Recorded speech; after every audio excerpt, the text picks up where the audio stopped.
Tennessee entered the 2003 football season hungry and healthy after an injury-plagued season in 2002. Veteran leaders and promising youngsters produced the sixth 10-win season of the Philip Fulmer era. Blue 18, 18, hey!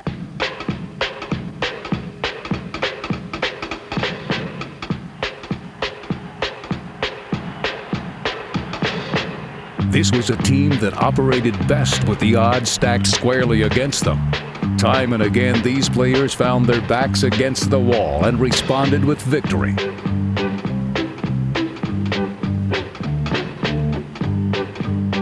It was reminiscent of a team from yesteryear, also quarterbacked by number 7. The Volunteers of 1973 had a never-say-die attitude that earned them the moniker the Comeback Kids. The comeback kids, the comeback kids. Everybody's talking about the comeback kids. The comeback kids, the comeback kids. Everybody's talking about the comeback kids. The comeback kids, the comeback kids. Everybody's talking about the comeback kids. Start out ahead, come from behind. Never seem to doubt that things would turn out fine. With that spirit revived, the Vol Network honors the 2003 Tennessee Volunteers once again, the Comeback Kids. Just like the Vols of 30 years ago, the anticipation leading to the football season was enormous. The feeling that a special season was at hand bolstered the mood of coaches and players throughout the preseason. And finally, on August 30th, 2003, after a long, hot summer, the Vols were ready for action against Fresno State, and so were the fans. Well, the heat doesn't bother the fans. Listen to them. They stand to their feet as the Pride of the Southland Band has formed the giant T, which stretches from the north end zone to midfield. And ladies and gentlemen, here come the Volunteers. Philip Fulmer leads the Volunteers onto Shields-Watkins Field to begin this 2003 football season. And on a hot, steamy afternoon, it is finally football time in Tennessee. The first order of business, locate a new wide receiver. And it didn't take Casey Clausen long to do that. Long down the right sideline, the pass is going to be complete to James Banks down at the 9-yard line. The long fade pattern down the right sideline. James Banks never gave up on it. What a great pass by Clausen. The veteran quarterback helped the former quarterback ease into his new role, and the switch quickly paid off. Dumps the ball off, complete to James Banks at the 5, and he rolls in for a touchdown. Casey Clausen avoided the first man rushing. Banks was running a crossing pattern. He dumped it to him, and Banks then took it to the pylon and into the checkerboards, and Tennessee leads 6-0. James Banks would finish strong with 80 yards receiving. The defense? Well, they were strong all day. Grady being pressured. Now Grady's wrapped up and dropped. Big stop. Kevin Burnett makes his presence felt. It was a welcome sight to witness Burnett's return from knee surgery after missing the 2002 season. Jabari Davis to the 20, to the 10-5, checkerboard. The emergence of Tennessee's run game was equally welcome. In addition to Jabari Davis' 44-yard touchdown, the Vol running backs would total 274 yards as a unit. Thanks to some serious D on the other side, the FSU backs managed -1 yard on the ground. Constantine Ritzman. But this was a day for the offense to stretch its legs.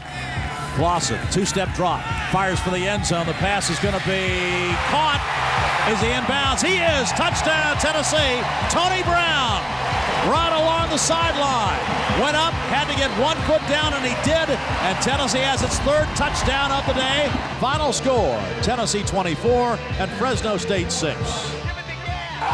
After the first victory, fans had plenty to talk about and wanted to be heard. And speaking of heard, the thundering herd of Marshall rolled into Neyland Stadium the next Saturday, where they were introduced to Orange Lightning. Clausen out of the shotgun, back to throw. Dumps the pass, slant pattern complete to James Banks. He breaks a tackle, dances into the checkerboards. Touchdown, Tennessee. And Tennessee has made it a 7-6 game. Senior quarterback Casey Clausen threw for 235 yards, and James Banks was again his favorite target. But on this day, the defense would be called on to stop the potent Marshall attack. Hill being pressured and sacked back in midfield. Kevin Simon answered the call. On the day, Simon would record 6 tackles, but it was quality, not quantity, that made the difference. 3 times he entered the Herd's backfield to bring down Marshall Stan Hill. Tennessee showing blitz. Here they come. Hill being pressured. Sacked again by Kevin Simon. Back at the 39-yard line. Simon's 3rd sack of the first half. But everyone wanted in on this sack fest. Knocked down. Robert Peace gets him back at the 49-yard line. For another week, the defense shut down a rushing attack, this time allowing only 80 yards. But to counter the passing of Marshall, Tennessee's offense returned fire. Fires for the end zone. The pass is going to be complete for a Tennessee touchdown. Tony Brown. What a fabulous catch by Tony Brown. He was being hit at the time. And Tennessee has the lead for the first time today, 13-10. From there, Tennessee's Herd did a little thundering of its own. Davis dives for the checkerboards. He's in. Touchdown, Jamari Davis. And Tennessee now expands the lead 20-10. And Tennessee's into the checkerboards again. 458 yards was the final tally for the offense. Senior leadership was the star of this day. Touchdown, Tennessee. Troy Fleming. And the Volunteers now increase the lead to 27-17. A brilliantly designed play. The brilliance was evident as young players made an impact in the victory. Tennessee wins today over the Marshall Thundering Herd, 34-24 here at Neyland Stadium as the Volunteers move to 2-0 on this 2003 season. 2 games in, running back Cedric Houston was averaging 164 yards per game for an amazing 8.4 yards per carry. With 2 non-conference foes vanquished, a showdown with SEC rival Florida was 2 weeks away. Gentlemen, it doesn't get any better than this one right here. As a little kid in the backyard, pretended to be somebody playing in a big ball game, maybe a college football game, maybe a professional football game, but this is as big as it gets in college football. You got an opportunity to come into somebody's house and take something away from them. And I expect us to go out from the very beginning, as I said earlier, show them our intentions. Okay, Tennessee is here to play. A lot of opportunities here for us, guys. There's a lot of plays that are going to be made in the ball game. A lot of plays on both sides. Keep playing. 1 play at a time, men. 1 play at a time, okay? And at the end of the 4th quarter, we'll have more points than they got. At the end of 4 quarters, regardless of what happens first, we jump on them 14-0. Keep playing. Our business is our business. Take care of ourselves. I believe we have us a heck of a football team right here. I believe we'll find out a lot about ourselves today. In the trenches, in our skill area, taking care of business. We've got a senior quarterback here leading us, 10-0 on the road. Let's use him. Let's give him time to throw a football. Let's make the down and distance in our favor. Offensive line all day long. I was going to say there's dynamic plays to be made, but the team that's going to win is the team that does it fundamentally right for 4 quarters. Fundamentally right for 4 quarters. That takes care of the football, that has their pads underneath the other person's pads, that takes the proper pursuit angles, that hugs up the screens. The teams that do those little things well, line up right, tackle well, finish blocks, that's the team that will win this football game today. From start to finish, take it to their butt. Carry the fight to Florida, keep it there for 60 minutes. 60 minutes of rough and sucking, man. Tennessee and Florida just about ready to go. Get ready for the kickoff. The largest crowd in Florida history was ready for the kickoff, and with good reason. The winner of the Tennessee-Florida game has gone on to win the SEC East title in 8 of the 11 years of division play. This series is big, and the players never have to be reminded how big. After spotting the Gators' 3 points, the defense set the tone for Tennessee. Spins away from the first tackle, not the second, as he's shoved back as he's hit hard, shy of the 20-yard line. Mark Jones was part of that defensive effort, but the versatile athlete had more to offer in the second quarter. Tight end to the far side, backs in the I formation. 6-man front for the Gators. Fake handoff, end around. The end around goes to Mark Jones. Jones still on his feet to the 40. Jones to midfield. Still on his feet now, hit down at midfield. Mark Jones running from left all the way around the formation. Got the pitch back. Jones then running down the near sideline, cut it back across the field. The offense turned the ball over on the very next play, but 4 plays later, back on defense, Jones returned the favor. 3-step drop, quick out pattern is intercepted. Yes! Mark Jones read it perfectly and stepped in front and picks it off. 2 big plays by Mark Jones. Unable to move against the Gator defense in the first half, Tennessee relied on the old-school philosophy of General Robert Neyland. Defense and kicking win games. First, the kicking. All-America punter Dustin Colquitt controlled the field position. And the defense? They control the field. Back to pass. Guns the pass over the middle. Open. Complete. And the ball is then stripped away and stolen by Tennessee. A fumble and it's down. Tennessee comes up and they rip the ball away. Greg Jones comes up with the fumble. With more stingy defense, the Volunteers round themselves in possession of the football, down by 3 with 3 minutes remaining in the half. The drive stalled at the 50-yard line after a Jason Swain catch. It would seem Tennessee's last chance for points in the first half had passed. Fortunately, nobody told Casey Clausen. Getting the ball back at the Tennessee 39-yard line with only 16 seconds remaining, Cedric Houston got Clausen closed. Little screen pass is going to be complete to Cedric Houston. Houston to midfield. Houston has a first down into Florida territory to the 48-yard line. The first down stopped the clock, and with 4 seconds in the half, Clausen threw up a prayer. Literally. Clausen back to throw. Winds up, and lets her fly. Throws for the end zone. Jump ball. It's up. Did anybody catch it? Touchdown, Tennessee! James Banks comes out of nowhere to grab it. It was a jump ball situation. James Banks at 6'3", 200, jumps above all the Gators. What a play by Clausen as he winds up, threw it as far as he possibly could, and James Banks goes up to get it, and Tennessee has its first lead of the day. An absolute stunner for Florida, an absolute stunner. The crowd looks like a bunch of zombies. Tennessee heads to the locker room, leading 7-3 over the Florida Gators. The second half began with Tennessee setting the tempo. A Paris Harrelson sack in the opening series forced a Gator punt. The Gator fans were their usual charming selves, but in the face of danger, the band played on. After Cedric Houston's early exit due to injury, the Vols faced 4th and 1 at the Florida 43.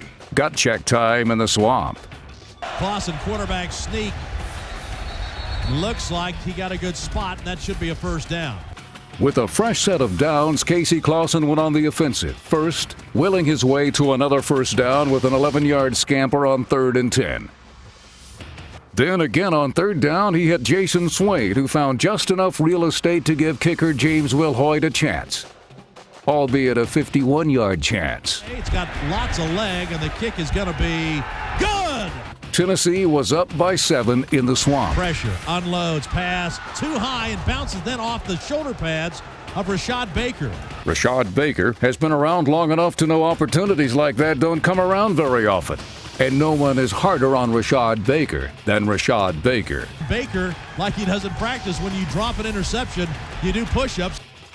The Gators were forced to punt, and Tennessee's offense took advantage. Fire long down the left sideline. The pass is going to be complete. Sprinting for the end zone is Brett Smith. Smith at the 5, tripped up. Did he get in?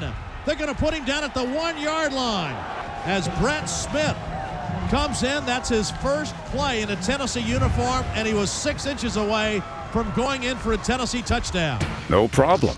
The Vols had the power to finish for Smith. Tennessee trying to tack on a touchdown. Jabari Davis up in the end zone. Touchdown, Tennessee. And the Volunteers lead 16-3 over the Gators. Wilhoit's PAT extended the lead to 17-3. The third quarter ended with the defense extending its dominance over the Florida ground game.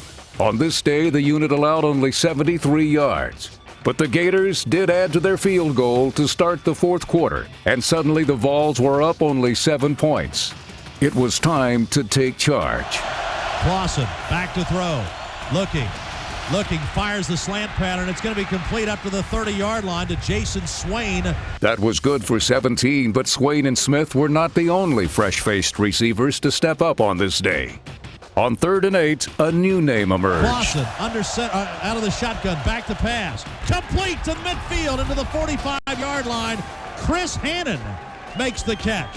What a chess match going on. Well, they had their full allotment. They had their 25 seconds, and you're exactly right. That's what was going on. Chess match. Clausen had a play. Florida moved. He changed the play. Florida moved again. He changed the play, and he hit Hannon for a huge first down. Using the pass to set up the run, the Vols went to their workhorse. Clausen, handoff. Jabari Davis up the middle. Breaks a tackle to the 30, to the 20. Still on his feet. Down to the 15-yard line. Jabari Davis really punishing the middle of that Florida defense now. Jabari Davis was just hitting his stride. Try Davis again, up the middle. Davis on his feet to the 5. Davis to the 3, to the end zone. Touchdown, Tennessee. Jabari Davis running through Gators. Gets into the end zone, and the Volunteers tack on a very, very big touchdown to give Tennessee a 23-10 lead. The defense continued to seal the deal with play from Jason Allen, who was a welcome addition to the Tennessee secondary. From there, the Vols controlled the clock on offense, and the defense held the Gators at bay for the final 7 minutes. Tennessee leading 24-10 and looking to beat the Florida Gators again on their home field. And now listen to the Tennessee fans roar. They'll count it down to 10 seconds. The Tennessee fans now start the celebration, and the team takes the middle of the field. And we count it down. 4, 3, 2, 1, victory. Tennessee beats Florida 24-10 as the Volunteers win in the swamp again. We're from Tennessee.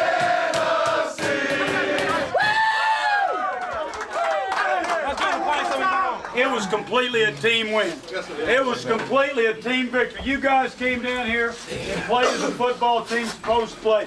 One side picking the other up, and nobody ever losing their poise. Lots of adversity to overcome. I'm not going to give you any speeches. You'll hear a lot when you watch the film. But guys, I love every one of you. Now listen to me. Well, let me give these balls away first. Here we go. I'm going to say this little guy right back there picking us up at the...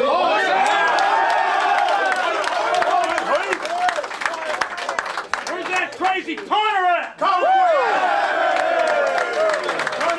Turning the field over. That's what the kicking game's supposed to look like right there. I'm going to tell you what, somebody that showed a lot of courage and heart and has kept fighting is that dadgum Jabari Davis has come out.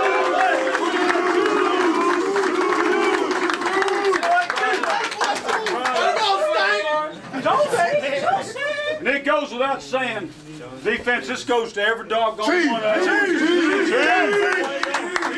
Chief! Where you at, baby? We got one goal and one heartbeat, and that's to be as good a football team as we can be. Hip it! One knee. Count your blessings, guys.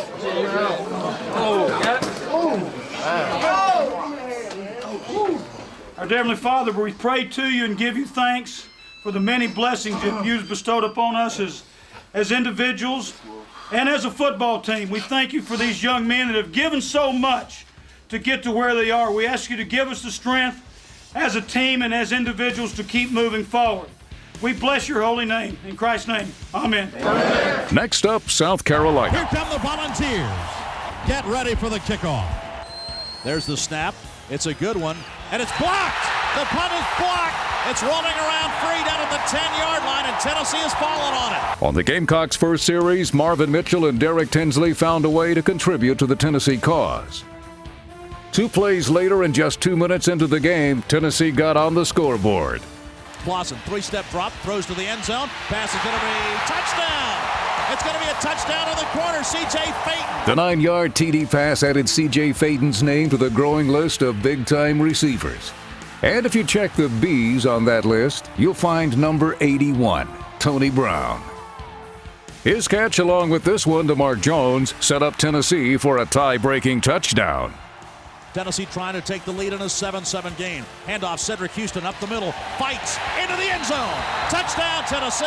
Touchdown, Cedric Houston. And Tennessee takes the lead back from South Carolina. 13-7 is our new score. This game started fast and furious. 4 of the first 5 drives resulted in touchdowns, but the pace was altered in the second quarter, and suddenly the kicking game was king. After this second quarter field goal from James Wilhoit, the scoreboard operator had an easy gig.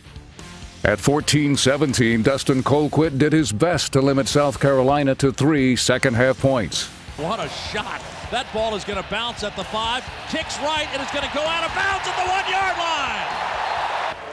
Just brilliant, absolutely brilliant. A 62-yard kick by Dustin Colquitt. And so Dustin Colquitt on again. Hangs this one high, a spiral that is going to angle and hit at the 10, and is going to be touchdown at the 1-yard line again by Tennessee. I have never seen a punting display like this tonight. It's been unbelievable. Just beautiful. The only problem is can't use him in overtime. That's right. Tim Priest said overtime. At the end of regulation, the score was knotted at 17. The Volunteer defense was up for the challenge. Defensive end Paris Harrelson was determined to make Tennessee's 4th overtime escapade a short-lived bonus session. Waiting for the snap. It's down. The kick on the way, and the kick is good. And South Carolina takes the lead for the first time tonight. So with the Gamecocks stymied, the field goal team took the advantage. Handoff against Cedric Houston, running left. Houston breaks a tackle. But down by 3, the Volunteers could begin a victory celebration with just one big play. Here's the biggest of the night to this point. 3rd and 4 at the 5-yard line. In overtime, Clausen under center. Clausen looks, throws the fade pattern for the end zone. It's going to be instant victory for the Volunteers. James Banks on the fade pattern, catches it in the end zone. As Clausen hangs it up, Banks makes the catch, and Tennessee wins in overtime. The Volunteers take it over the Carolina Gamecocks, 23-20, as Tennessee wins in overtime, a sudden victory. Our final score tonight, Tennessee 23, South Carolina 20. The offense amassed 371 yards, but none were bigger than those final 4. Hey, man, I am awful proud of you, as all the coaches and everybody in the state of Tennessee are. You showed a lot of heart, a lot of fight, a lot of guts, stayed in there and got it done. I don't believe we played our very best, but you got to win some games like that, okay, along the way. Take your hat off and be very gracious to South Carolina, guys. Okay, they played their butts off. They played their butts off. And, as I said, how about Dustin Colquitt? Yeah!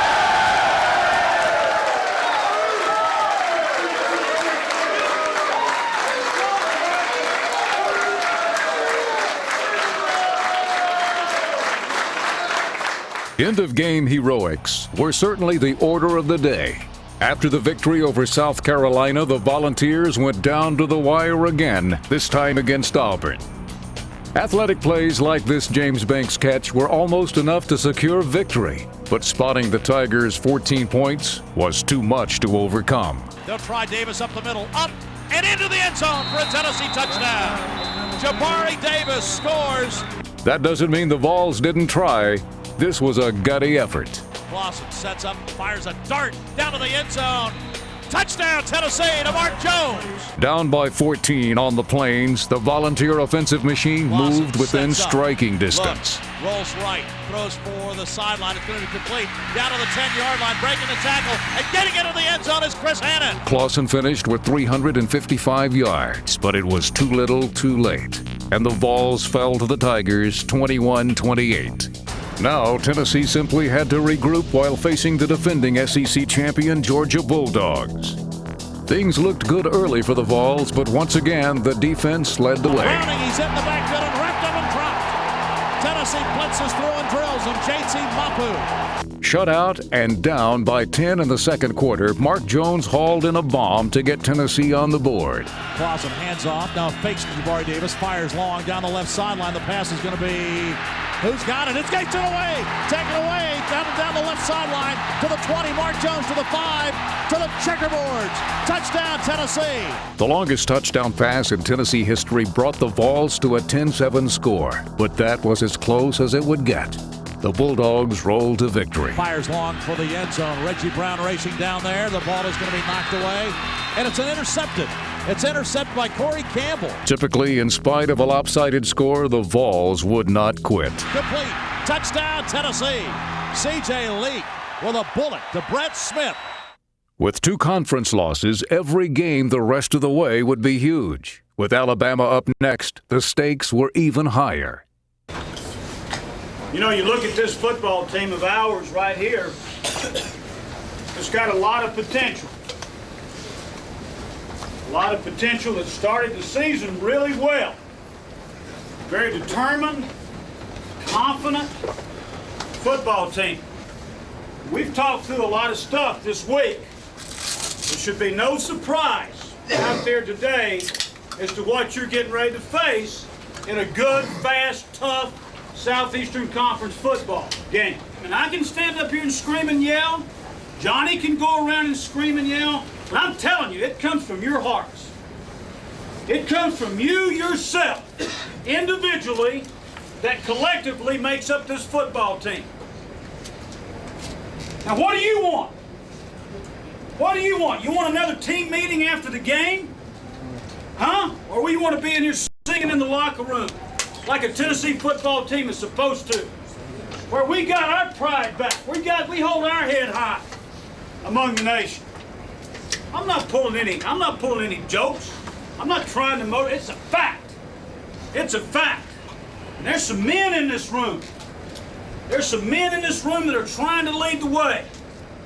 All you guys that haven't stepped up yet to play consistent, tough Tennessee football, now's the time. Now is the time. If I'm looking in the eye, I'm telling you, now is the time. Believe it. Believe in yourself. Believe in each other. You're a good football team. You got to go take what you want. Tennessee has always wanted this game. This contest has been a series of streaks. The Vols logged 7 in a row until 2002. The 2003 Volunteers were determined to end the Tide streak at 1. The first quarter ended with Alabama scoring the only points on a field goal. But Tennessee did loosen things up with a welcome addition to the Vol attack.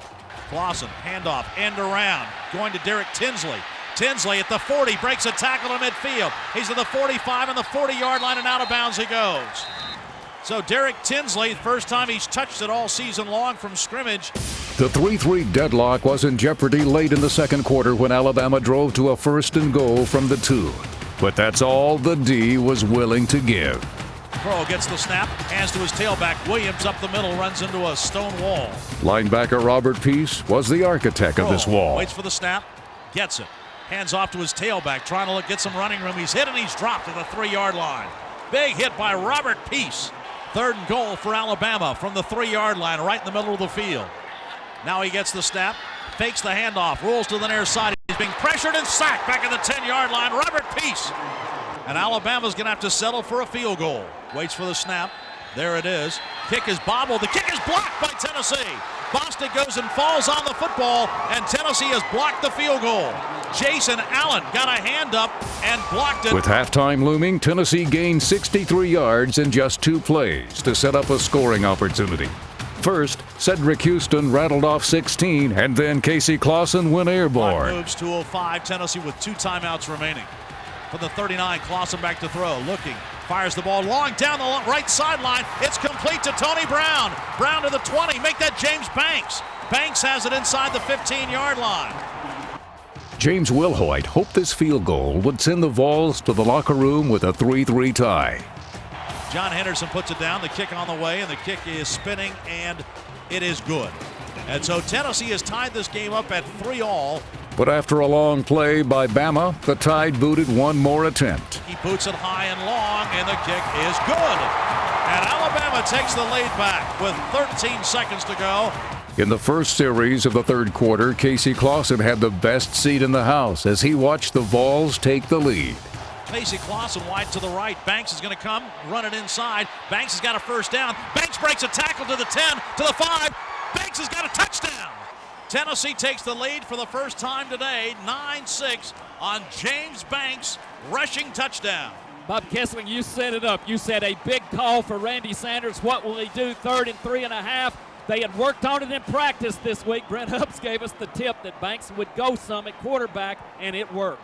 Alabama failed to answer on its next possession, and suddenly Tennessee was on a roll. Now he fires down the middle. The pass is going to be intercepted at the 43-yard line. Corey Campbell comes up with the interception. From there, James Wilhoit kicked in one of his 3 field goals, this one from 38 yards. Snaps down, kicks on the way, it spins true, and it's good, and Tennessee now expands. There's a reason this series is special.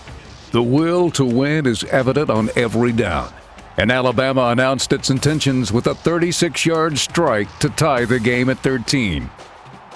In the fourth quarter, the Tennessee defense found itself in familiar territory, 1st and goal at the 5. The result also seemed familiar. Let's see if Alabama kicks a field goal. Does Alabama go for the lead here, or do they go for the touchdown? 4th and goal at the 1-yard line, and Alabama's going to go for it. Kroll waits for the snap, gets it, hands off. Sean Williams up the middle. He's not going to make it. He is not going to make it. Tennessee's defense stuffs him. What a great surge by Tennessee's defensive line. That's 3 times Alabama's had a first down inside Tennessee 7, and they've stopped it. So 2 goal line stands by Tennessee's defense, and the game stays tied at 13 all. Unfortunately, the next Alabama possession found the Vols with their backs against the wall once again. In a tie game at 13 all. 2 tight ends, backs in the I formation. They try the tailback again. Hudson, this time he's in. The tide had shifted. Alabama has come roaring back from down 13-6 to now lead 20-13. Tennessee failed to answer, and when Alabama took possession with 3 minutes left in regulation, most of the national TV audience assumed the Alabama streak would reach 2. It's going to be close to the first down. He gets it right at the 37, but I think he's short from where they're spotting the football. Now does Mike Shula have the guts to go for it? Passing up the chance to convert the first down and possibly the best chance for victory, Alabama put the ball back in Casey Clausen's hands. That was all the senior could ask for. Clausen under center, back to throw, looking, fires over the middle. The pass is going to be complete to James Banks. That'll be a first down to the 27-yard line. Next. Clausen fires the long out pattern. It's going to be complete. Next. Clausen looking, firing long down the sideline. The pass is complete. Next. Quick out pass is going to be complete. It's broken. A tackle is broken down to the 5-yard line. Still on his feet is Mark Jones. He's at the 1-yard line. Mark Jones, a little quick screen, broke a tackle, and got all the way down to the 1-yard line. Wow. Bang, bang, bang. Clausen moved the Vols 85 yards in 7 plays. 1 more yard would send this game into overtime. Clausen gets the snap. Jabari Davis up. No, it's a bootleg. Throwing it into the end zone. Touchdown to Troy Fleming. Alabama 20, Tennessee 20. Jeff, that might have been Randy Sanders' best drive of the season, and Casey Clausen executed it brilliantly. Well, you're right, and most of that is Casey, because Casey's calling the plays right up there at the line. I'll tell you what, Casey may not be the most physically gifted guy, but I'll tell you he is one of the most mentally tough quarterbacks I've ever been around. To go with no timeouts, go to length of the field on the road, I'll tell you, that says something about the guy. The first overtime consisted of 4 rushes and a pass. Now he's back to throw. Clausen looks for the end zone, fires the pass, complete for a Tennessee touchdown in overtime. Complete to the pass complete to Derek Tinsley. It was Derek Tinsley in the end zone. Unfortunately, Bama had an answer. It's going to be caught by Dre Fulgham. The fade pattern to the near sideline, and Alabama has scored on a 4th and goal from the 6. This one was far from over, but the clash was shaping up to be an all-time classic in this storied rivalry. And Alabama takes the lead in the second overtime, 33-27. The Volunteers needed a TD just to stay alive. And facing 4th down and 19 yards to go, C.J. Phaeton provided life support. Fires the pass over the middle, man wide open, down to the 5-yard line. The pass complete to C.J. Phaeton. C.J. Phaeton comes up with a big catch down to the 5-yard line on a 4th and 19. But Phaeton kept going. He ran through the middle all the way to the other side of the field where Clausen hit him. After that, a 5-yard pass didn't seem too much to ask, but James Banks still made it interesting. Looking for the end zone, going to be pressured, gets away from one man, throws for the end zone. The pass is going to be tipped again and caught by Tennessee. That's going to be a touchdown. James Banks comes up with the ricochet, and now it's 34-33. Tied at 34, the Vols launched a one-play drive to start the third overtime. Here's long for the end zone. The pass to James Banks is going to be touchdown! Touchdown in the far corner of the end zone. Casey Clausen goes for it all on the first play, and Banks makes a brilliant catch, and now Tennessee's got to go for two. The conversion failed, and Alabama answered on its drive. A two-point conversion would win it for the Tide. Back, fakes, fires into the end zone. It's intercepted. Intercepted by Tennessee, and that will end it as Jabari Greer pulls off the interception, and the third overtime period is over. And we go to a fourth overtime period. The fourth overtime was less dramatic as Bama tacked on a field goal, and Tennessee failed to produce 6. And on we go to a fifth overtime. Alabama and Tennessee are tied at 43 all. On the fifth overtime, Tennessee used the fresh legs of Corey Larkins to set up Clausen on the 2-yard line. Going to roll right. He's got some room to run. Casey Clausen going for the end zone. Did he get there? Haven't seen a signal yet. They're saying he's out of bounds. Whether he scored or not is debatable, but no matter, he forced the issue on the very next play. Sneak. Is he in? Yes, he is. Touchdown, Tennessee. And the Volunteers have taken the lead in the fifth overtime. His first rushing touchdown of the season, and what a big one it is, as now Tennessee leads 49-43 in the fifth overtime. A two-point conversion attempt was mandatory, and James Banks put the Vols up by 8. Up and good. Caught. James Banks hauls it in. The two-point conversion. Casey Clausen lobs it up and lets Banks go get it. And Tennessee's got an 8-point lead now, 51-43. After 3 straight rushing attempts, Alabama faced 4th and 2 at the 17. Kroll back to throw. Fades for the end zone for Fulgham. He goes up. Ball knocked away. Victory for Tennessee. In the fifth overtime, Jason Allen knocks the pass away from Dre Fulgham, and the Volunteers have beat Alabama in the fifth overtime. Tennessee wins 51-43 over the Alabama Crimson Tide. Back on the winning side, the Volunteers were on a roll, and the taste of victory in Tuscaloosa propelled these comeback kids to a memorable stretch run. That is classic. That is classic heart. That is classic guts. That's classic toughness. That's classic I am not giving up football. Tennessee Volunteers. The next week, Tennessee hosted Duke at homecoming, and James Wilhoit got the party started. So this is well within range. The snap was down, the kick on the way, spinning toward the goalpost, and the kick is good. 3 points were not enough, and the air attack padded the score. Clausen changes the play at the line of scrimmage, gets the snap, 3-step drop, looks for the end zone, fires over the post pattern. It's going to be complete for a Tennessee touchdown to Chris Hannon. The post pattern. There was plenty of time for everyone to get into the act, including James Banks. Clausen, 3-step drop, quick fade pattern, long down the left sideline, right in stride. Tony Brown gets it down. James Banks makes that. And this act included heralded runner Gerald Riggs. This game was tied at halftime at 6-all. Handoff up the middle. Riggs makes a nice break for the 5 to the checkerboards. Final score, Tennessee 23, Duke 6.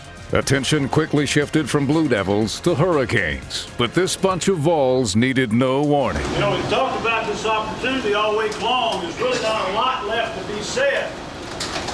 This needs to be done. Done on the field in the 60 minutes that you play. Got the nation watching. National television, 2 great teams, great tradition, fantastic opportunity, guys. Played for 60 minutes, 1 snap at a time. The very best effort that you've got. We talked about Monday and how you win these kind of football games. Offensively, we've got to stay on the field. Stay on the field. That's by executing. That's by finishing blocks, taking care of the football, falling forward, fighting for that last 2 inches that ends up the difference in the first down. We talked about getting off the field defensively. You guys have worked really hard this week. Really hard, stripping the football. Hosking the football. Stopping the run. We are committed today to stopping the run. And then it gets down to the last thing, the most important thing. It's heart. It's coming from the heart, guys. We brought 80 people down here. 80 people, when they walk through that door, they believe that they're going to win this football game. 80 people that are committed to doing everything, and the staff committed to doing everything one play at a time to being the best football team that walks off that field today. Leave it on the field. I don't give a crap who's across the field. This is Tennessee. Now's the time. Today's the day. After 1 quarter of action and only 3 points given up, the Tennessee defense knew they could shut down the potent Miami attack. Behind the defense, the ball is batted away at the last minute by Jabari Greer. Roscoe Parrish was behind Greer. Greer, an NCAA hurdles champion, was able to make up a lot of ground and swat it away. And the first play of the second quarter added to the Volunteers' confidence. Here's Berlin back to throw. Waits, fires, the pass is going to be intercepted at the 43-yard line. Picked off by Kevin Simon. He steps in front of Roscoe Parrish and picks the ball off the turf at the 42-yard line. And Kevin Simon gets his first, and the Volunteers get great field position at the 42-yard line. Jabari Davis moved the ball 19 yards to set up James Wilhoit. Wilhoit from the 41-yard line will attempt to tie the game. Waits for the snap. Henderson gets it, puts it down. The boot is on the way, and the kick is going to be right through. The game plan was to keep pressure on Miami quarterback Brock Berlin, and the defense answered the call. A fierce gauntlet held him to 213 yards passing, but more importantly forced bad decisions. Then, with 6.5 minutes in the half, his teammates followed that example. Colquitt, they knock him down and the flag comes out. Parrish fields the punt at his 25-yard line. He's going to be knocked down at the 22. Great coverage, and Colquitt still down on the play. Suddenly, a drive that stalled at the Tennessee 35 was revived at midfield, and the Canes were forced to deal with a determined group of Volunteers. 3rd down and 12 from the Tennessee 48-yard line. Miami brings 8 men on the line of scrimmage. Miami trying to get there. Miami, they dump the pass off short to the up back, and did he get a first down? James Banks stretches the ball out as he gets to the 40 and picks up the first down. From there, thanks to Cedric Houston, the chains kept moving. Lawson, handoff, tailback. Houston up the middle, almost broke it, dragging a couple of Miami Hurricanes inside the 15. That'll be a first down, Tennessee. With the end zone in sight, the sophomore running back displayed power and quickness, not to mention grittiness. Corner gets to the 10, makes a move down the sideline to the 5. He's shoved out of bounds at the 2-yard line. Cedric Houston turning the corner, shoved out of bounds by Thomas Carroll. Next, Casey Clausen called his own number. At the Miami 2-yard line. In a tie game at 3-all. Clausen under center. Clausen, bootleg. He's rolling right. Running for the corner of the end zone. Clausen dives and he stopped short. But now Tennessee the decision. Do you go for it on 4th down? The answer from Philip Fulmer. A resounding yes. Clausen under center. Clausen. Handoff, end around, trying to get to the corner, and skipping in for a Tennessee touchdown is Derek Tinsley. And Tennessee takes the lead at the Orange Bowl against Miami 9-3. What a gutsy call. Tennessee does not take the field goal. Tennessee goes for the points, and the Volunteers take the lead. And this Orange Bowl crowd, very, very quiet. But the defense was anything but quiet. Though it yielded 235 yards, it kept the Hurricanes out of the end zone. Gathers down at tailback for Miami on 3rd and goal from the 5. Berlin under center, gets the snap, back to throw, looks for the end zone. Not there, fires the ball away. Had to throw it away, got some pressure. The pressure gave the Vols confidence. Be up and through. And so Miami, on the opening drive, 3rd quarter, cuts into Tennessee's lead, but the Volunteers keep the Hurricanes out of the end zone. Ball control became the objective throughout the second half. Backs in the offset line. Clausen fakes to the tailback, bootlegs to the right, and dumps a pass over the middle. Complete. Stop the presses to the tight end. Victor McClure makes his first catch of the year. Clausen's got plenty of time, and they dump the ball along the right sideline. Plenty of running room over there for Troy Fleming. Breaks one tackle, still on his feet, down to the 25-yard line. Tennessee was holding tightly to the 10-6 score, and fortunately for the Vols, Brock Berlin was not holding tightly to the pigskin. Pressured, Berlin's going to be sacked. He loses the football, and it's picked up by Tennessee. JT Mapu has picked up the football, and the Volunteers come up with a big hit as Jason Mitchell knocks it free. He comes from behind against Berlin, and Tennessee's defense comes up with a huge play.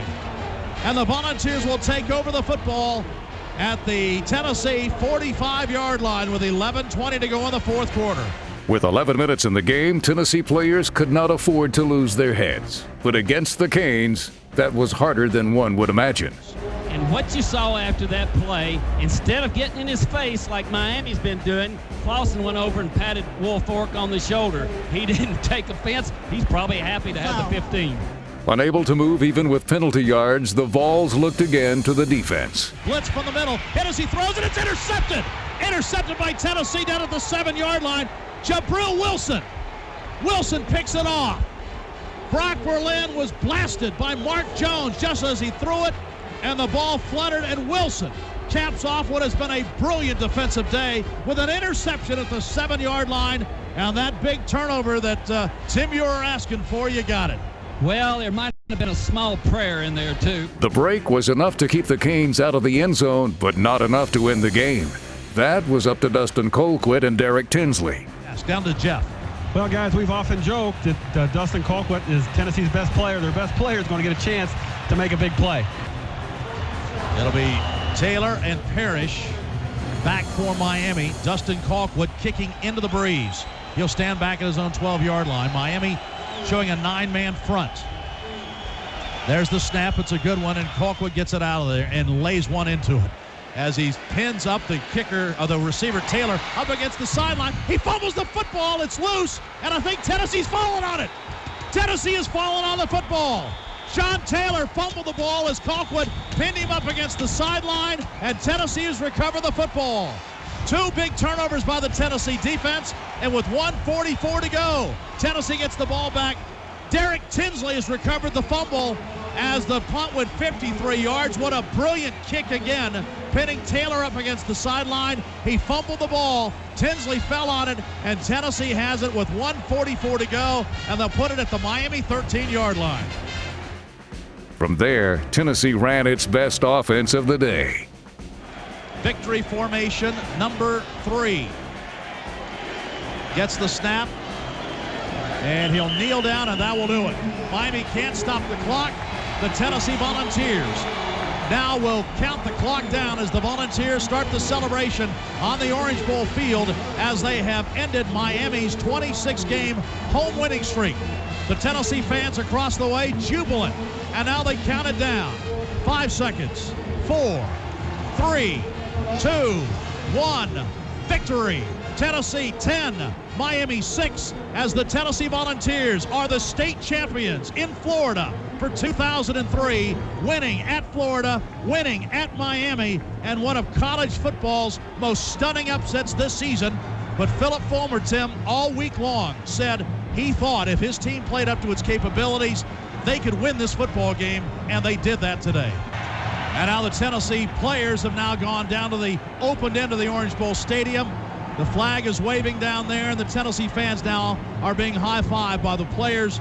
What a moment, what a dramatic win by the Tennessee Volunteers as they come to the Orange Bowl and beat the Hurricanes 10-6.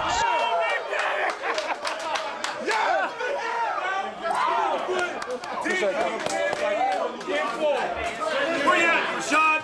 Right here. Let you say at halftime. Hey, I'll get it, baby. I am! I'll get it! I am! I'll get it! I am! I'll get it! I am! I'll get it! That's a tremendous football team, tremendous football team. You're talking about heart and fight and soul. You got one for the offense, one for the defense, one for the special teams.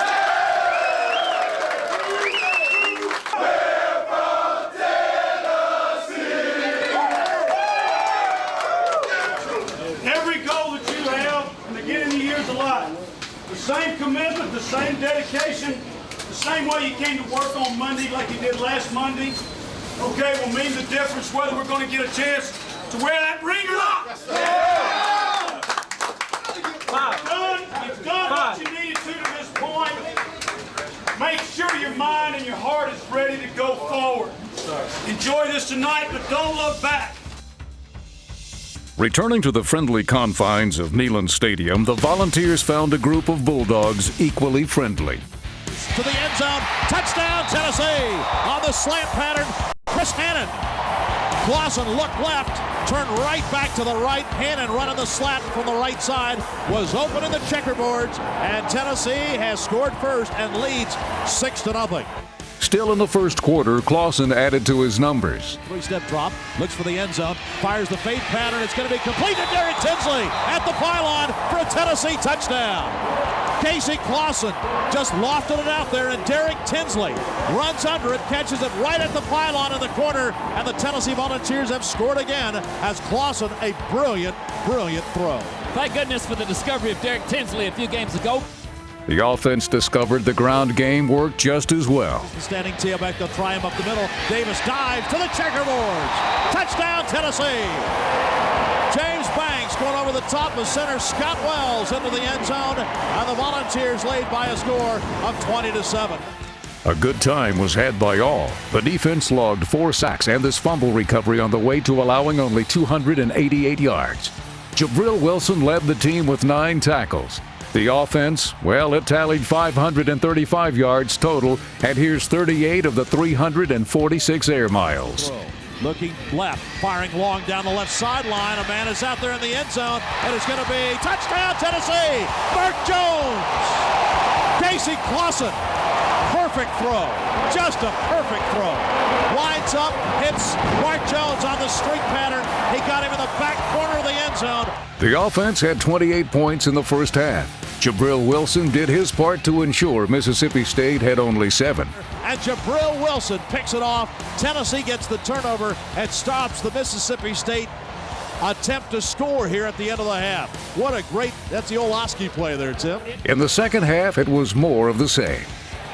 12:37 to go in the third quarter. Tennessee leads 28-7. Here's Clausen back to throw. Fires this time, he looks left, fires for the end zone for Chris Hannon. He's got it in stride. Touchdown, Tennessee! Clausen again right on target, and Chris Hannon catches his second touchdown pass of the day, and Tennessee scores on its first possession in the third quarter. And the punt is blocked. The punt is blocked, rolling toward the Tennessee end zone. They're going to scoop it up, and did they get into the end zone? No, down at the 1-yard line. Tennessee came clean on the block. Troy Fleming picked it up. He tried to let it roll into the end zone before he fell on it. It could be the shortest drive of the year. First and goal at the 1 after the block punt. Clausen under center. Jabari Davis, the standing tailback.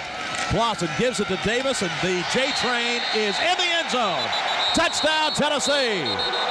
A 1-yard scoring drive after the block punt. Jabari Davis cashes in for his second touchdown of the day, and the Volunteers now pouring it on. It's 41-7. The only suspense on the day was how many records would be tied or broken. Zone for Hannon, and Hannon has got a touchdown, Tennessee, on the fade pattern. That's the third touchdown catch of the day for Chris Hannon, and Clausen now has 5 touchdown strikes, and Tennessee leads 48-7. With the game firmly in control, young players made their marks. Here's Fant throwing that throwback to the back out of the backfield. Nick Turner, but it's intercepted by the linebacker, Marvin Mitchell, who's running with the back down the sideline, and Marvin Mitchell makes a marvelous play as he intercepts it, running stride for stride with Turner down the far sideline. Handoff up the middle. William Revel to the 5, to the checkerboards. Touchdown, Tennessee.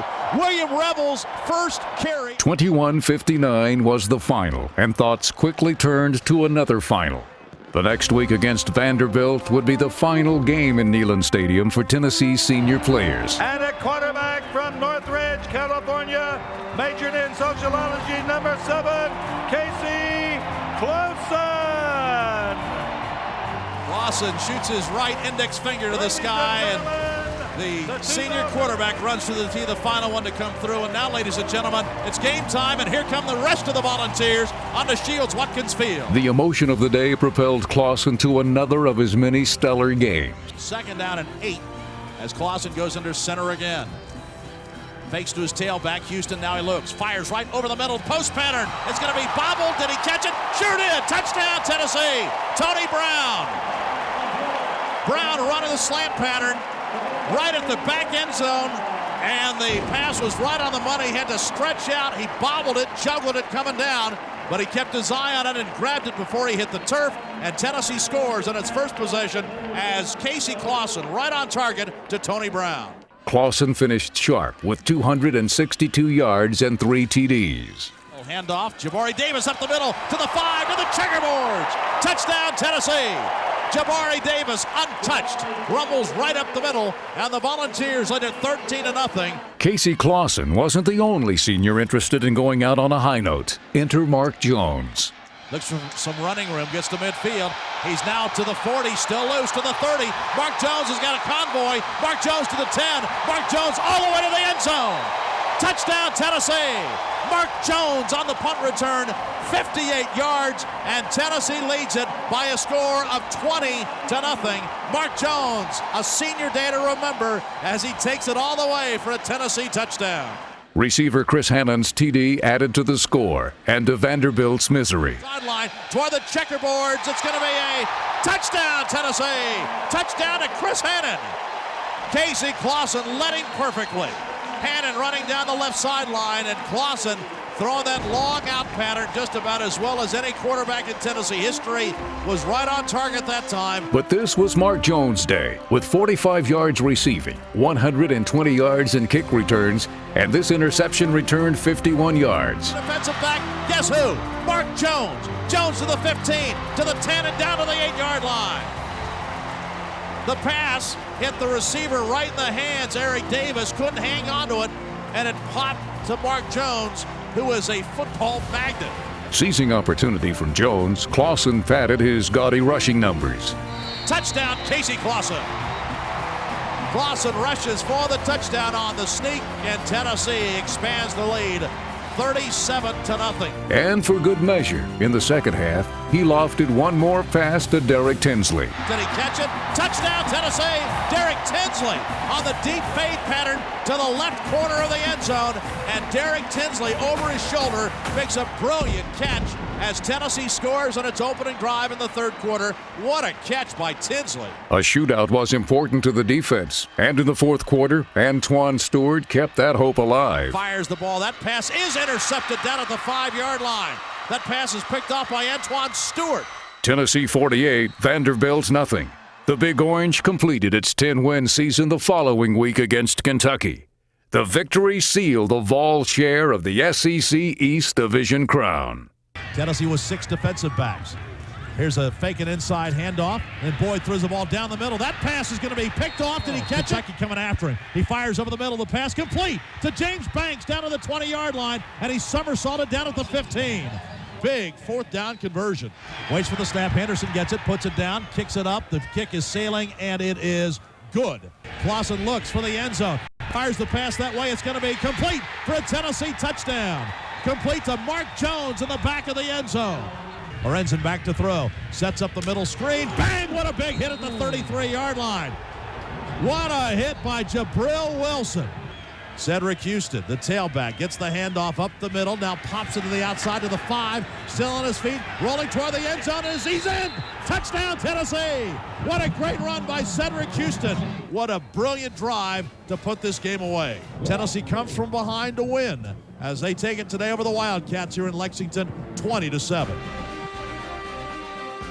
It was a season of dramatic wins and tremendous milestones for the 2003 Tennessee Volunteers. Road victories over Florida, Alabama, and Miami were the highlights along the path to a share of the SEC Eastern Division Championship. Quarterback Casey Clausen finished his career as one of the winningest and most productive quarterbacks in SEC history. Punter Dustin Colquitt achieved All-American status and led the conference in punting. He single-handedly controlled opponent field position all season long. Defensively, the Volunteers held almost half their opponents to 10 or fewer points, including the high-powered offenses of Florida and Miami. This was the 2003 Tennessee Volunteers, the Comeback Kids.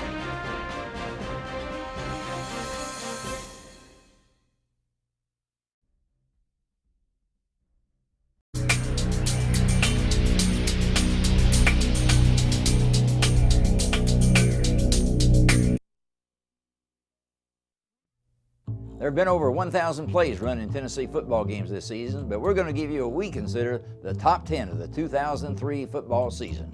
Number 10. And so Dustin Colquitt on again. Hangs this one high, a spiral that is going to angle and hit at the 10, and it's going to be touchdown at the 1-yard line again by Tennessee. Number 9. Clausen hands off, now fakes to Jabari Davis, fires long down the left sideline. The pass is going to be, who's got it? It's Gates away, taken away, down the left sideline to the 20, Mark Jones to the 5, to the checkerboards. Touchdown, Tennessee. Number 8. There's the snap, it's a good one, and Colquitt gets it out of there and lays one into him. As he pins up the kicker, or the receiver Taylor, up against the sideline. He fumbles the football, it's loose, and I think Tennessee's falling on it. Tennessee is falling on the football. Sean Taylor fumbled the ball as Colquitt pinned him up against the sideline, and Tennessee has recovered the football. Number 7. Broyle sets his team. Now they play. Broyle back to throw. Fades for the end zone for Fulgham. He goes up. Ball knocked away. Victory for Tennessee. In the 5th overtime, Jason Allen knocks the pass away from Dre Fulgham, and the Volunteers have beat Alabama in the 5th overtime. Number 6. Berlin gets the snap, and he's back to throw. Blitz from the middle. Tennessee throws it. It's intercepted. Intercepted by Tennessee down at the 7-yard line. Jabril Wilson. Brock Berlin was blasted by Mark Jones just as he threw it. Number 5. Clausen with 3 wide outs to the near side. Should be the last play of the half. Clausen back to throw. Winds up, and lets her fly. Throws for the end zone. Jump ball. It's up. Did anybody catch it? Touchdown, Tennessee! James Banks comes out of nowhere to grab it. It was a jump ball situation. Number 4. Kroll sends a tight end across the formation. Kroll waits for the snap, gets it. Hands off, shot Williams up the middle. He's not going to make it. He is not going to make it. Tennessee's defense stuffs him, and Alabama is turned back on a 4th and goal at the 1-yard line. Number 3. Clausen looks, throws the fade pattern for the end zone. It's going to be instant victory for the Volunteers. James Banks on the fade pattern catches it in the end zone. As Clausen hangs it up, Banks makes the catch, and Tennessee wins in overtime. Number 2. Waits for the snap. Gets it. He's back to throw.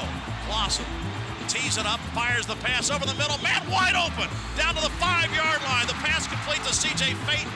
C.J. Phaeton comes up with a big catch down to the 5-yard line on a 4th and 19.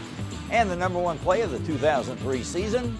4th and goal at the 2-yard line after the timeout. Clausen under center. Clausen handoff, end around, trying to get to the corner, and skipping in for a Tennessee touchdown is Derek Tinsley. What a gutsy call. Tennessee does not take the field goal. Tennessee goes for the points, and the Volunteers take the lead.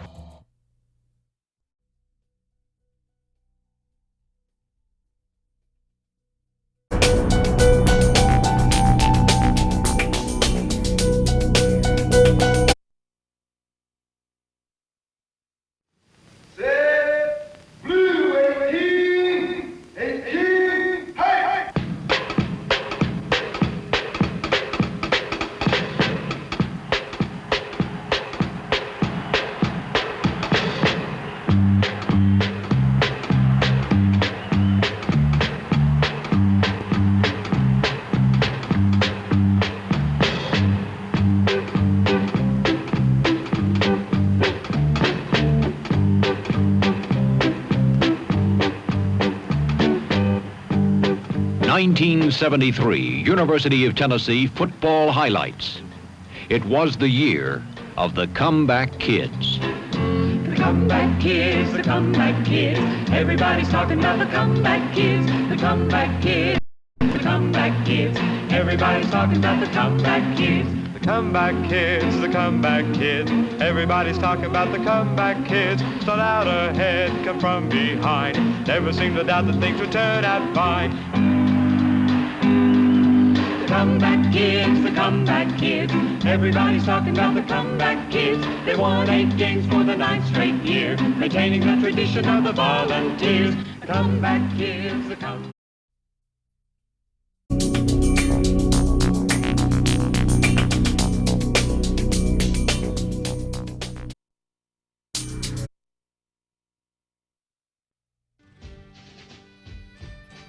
A brother is someone who looks out for you, wants you to do better than what they did. Last spring, Casey Clausen heard the good news that would see his younger brother Rick trade in his Tiger stripes at LSU to become a Tennessee Volunteer. I just kind of told him, I think it was after my spring game, that I was probably going to leave LSU, and kind of asked him for some advice on where I should go and things like that. And after a couple weeks of thinking about it, I just told him, I said, you're going to leave your senior year, and the quarterback situation up at Tennessee is pretty open, so I just think I'd go up there and spend some time with you, learn the offense, and kind of pick his brain a little bit. I was excited. I mean, he asked me about it. I said, Rick, you do what you feel is the right thing for you. If you're looking for an opportunity to come and learn, for a year, and then after that, have a chance to compete. And I think this is definitely one of the spots, you might consider looking at. He knew I wanted to come here, but he also knew that he didn't want me to make the decision just because he's here. He wanted me to go someplace where I wanted to go, not where Casey went. So with one decision, Rick came to Big Orange Country, Casey got a new roommate, and their parents' game day travel plans became a little easier. From California via Louisiana, these two highly competitive brothers are once again back together and living like old times. One thing I admire about Rick is that being the oldest, I kind of got a lot of the spotlight, and he's kind of always under my shadow. Growing up was an adventure, to say the least. Casey always kind of did things first, and then I tried to master what he tried to do. He's always been competitive with me, no matter if we're playing football, basketball, baseball, water skiing, snowboarding. We always say, I'm the best, or he'll say he's the best. Rick will have 1 year to learn the Tennessee system, while Casey looks to flourish during his senior campaign. Whatever the outcome will be in January, the one thing that will be a constant is what each one means to the other. I appreciate everything he's done for me, and I love him a lot, and I just think that there's nothing I could give him that could repay everything he's done for me. He's been a great brother, great friend, to me, and I think hopefully this year's gonna be a special year. I think for everybody, the Tennessee family, and just looking forward to a big senior year for myself, and then hopefully for Rick, things will work out for him, and hopefully he'll have a great career here too. For the Philip Fulmer Show, I'm Russell Biven.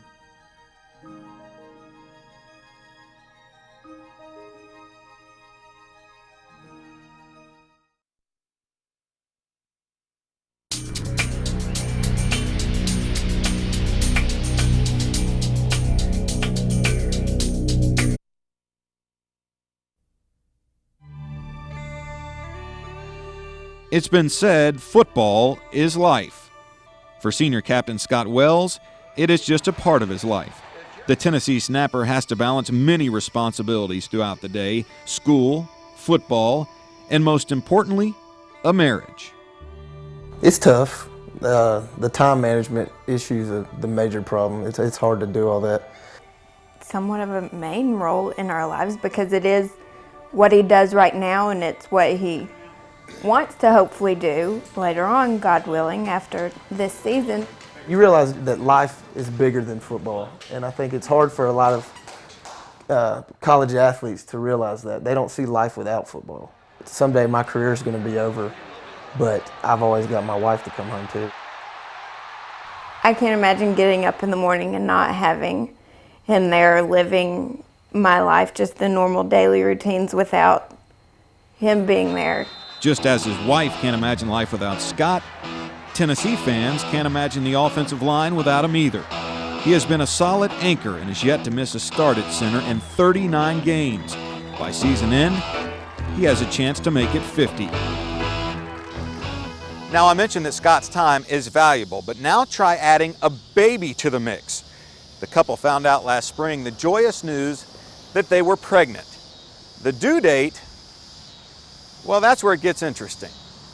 Well, the due date that they've projected is November 29th. 29th or 30th. The 29th or 30th, which is the day of the Kentucky game.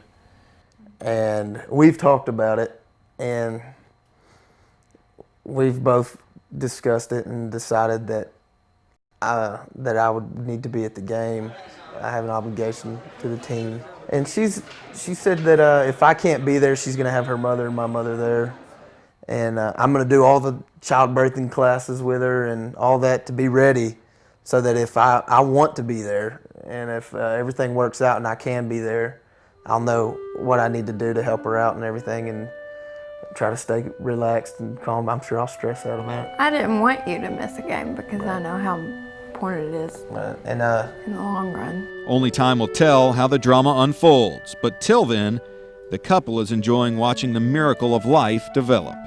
I mean, it's been more good than bad, I would definitely say, because you know something's living inside of you. And it's been fun for us just lately, the past few weeks, how I've started to feel him move more, and you can see my stomach will actually like shift to one side. So it's nice. I finally got to feel him move. Yeah, sometimes we'll have moments when we can push on it and look, he moved. So it's neat to have those moments with your husband of that you're feeling your first child.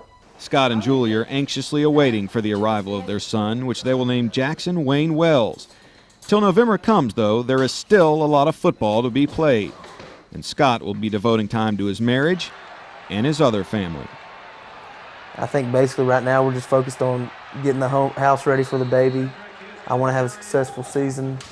Right now I'm just thinking about what can I do for this team this year, and Lord willing, I'd love to have a career in football, playing it, but if I can't, then life goes on. That's God's plan for me, and I'll go on and do something else. For the Philip Fulmer Show, I'm Russell Bitten.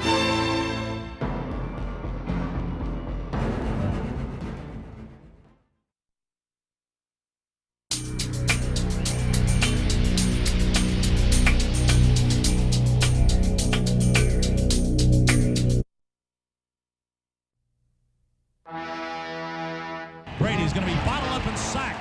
Kevin Simon coming off the corner.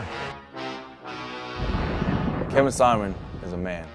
Quick, Out of control. is a beast. Gifted. A playmaker. I'm a lot quicker than most linebackers, so I guess you could say that. I don't know if I'm quite a beast yet. I got some progress to make, so I could say that. But I try hard on the field. I got a lot of heart. I'm gonna try and play my best. I'm gonna try and hit, run, kick, scratch, whatever I have to do to go make a play. He's one of those guys you want to focus when you're about to block him because he could be gone the next second. Tremendous player. I mean, I think there's only a few people here in Tennessee that really saw him play when he's 100% back in high school. He works hard. That's the biggest thing in becoming a great football player. You have to work hard at it, and you have to be consistent, go in and day out. I compare him to probably Derrick Brooks. He looks like him, little short ball head guy that just hits people real hard. Kevin Simon has only played in a handful of games due to injuries, but in those few appearances, the California linebacker has showed why he wants to regain the respect he commanded when he graduated from De La Salle High School. Just to put myself back on the map as a player, as a good player, a good solid football player. Coming out of high school as a #1 rated linebacker coming out, and just from injuries I fell off. No one talks about Kevin Simon anymore. Well, in his own words, normally what Simon says, Simon does. In the 45,000 square feet of a football field, there's a good chance Simon will use all of it in the course of a game. That's what you want in your linebacker. He's always wanting to be right there at the point of attack where the ball is. It's just kind of just a natural feeling. I just end up being where the ball's at. So if I'm going to be there at the ball, I'm going to get a tackle. Given time, he will be one of the better linebackers, I believe, here at UT. Kevin has endured many heartaches over the last 3 years just to get back on the playing field. He's rehabbed 3 surgeries, 2 on his knee, 1 on his ankle. But the hardest hurdle he's had to overcome was losing his older brother, Kenneth. And that happened right before the start of his college career. The only tough part was just coming out here right after my brother had been shot. And, that was tough just because, going through that and not really having anybody to, be there for you, and then going through with the knee injury and not knowing if I was ever going to play football again. That first year was pretty tough. I don't know if I really enjoyed myself as much as I could have that first year. I don't think I'm any tougher than anybody else for it, though. Kevin is back, playing the game at full throttle and leaving nothing on the field. With his work ethic, he strives to be perfect day in and day out. People will be talking about Kevin Simon again, and he hopes it's for the big prize. I would like them to say Kevin Simon, he was that linebacker that led us to a national championship. That would be my ultimate goal. For the Phillip Fulmer Show, I'm Russell Bivin.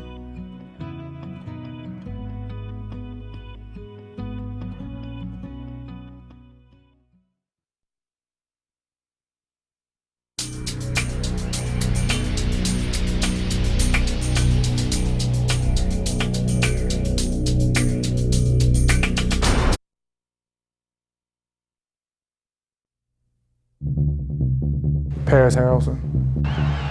My name is Paris Harrelson. Paris Harrelson got in there and drops him back at the 10-yard line. I've never heard a name like that before. It's a very unique name. I never really heard of many guys named Paris. Did they name him after a city, or why did they name him Paris? This Paris has muscles and can play a little bit of football, so that's a different attitude towards him. Paris Harrelson. There was a guy on the television show, and my mom liked the name Paris, and he spelled it a different way, and she liked it and named me Paris. Regardless, you've heard it called many times this season. The defensive end is second on the team in tackles for a loss, and his 2 sacks in the Florida game led to a starting role. He gets down there in the defensive end, and he's liable to get a sack every time he lines up, and he's a very great player. He's a guy that really brings a lot of intensity to the field. Every play he's out there, he's giving 100%, and he just has a knack for making big plays. Off the field, his personality is as unique as his name. He's fun, a little goofy, and loves to joke with the other players. As a result, he takes a few shots as well, especially when it comes to his famous rimmed spectacles. And we know Paris can't see without his glasses. Some people teach me about it, asking, why won't you get contacts? Why won't you wear contacts? But I enjoy my glasses. Those little bitty glasses make his eyes look just a little bit bigger. It doesn't take glasses to see that the sophomore from Mississippi made huge strides in the offseason. He added 10 pounds and immeasurable strength to his 6'2" frame. He doesn't even know how strong he is, I think, sometimes. He's just got those huge, big arms, and he's just a natural strong guy. I mean, this summer was a big part of my improvement. I improved this summer a lot because of, just those things are getting stronger and faster. Being a defensive guy, it's interesting that Paris' sports hero is quarterback Steve McNair. But beyond that, there is no doubt who the real number one in his life is. His mom, Jennifer. Sometimes she just called, just to see how my day was going, and just to, see how our class went today or how the practice go. And sometimes she called at night just to make sure I'm home and settled in. She always call and say, are you in for the night? And I'll tell her yes or no, ma'am. Paris would like to settle into the NFL when his career at Tennessee is over. If not, his backup plans are clear and focused. Basically what I want to do these next 2 years is keep my grades up so I can get a degree and hopefully get a job somewhere and be able to take care of me and the family. For the Phillip Fulmer Show, I'm Russell Bivin.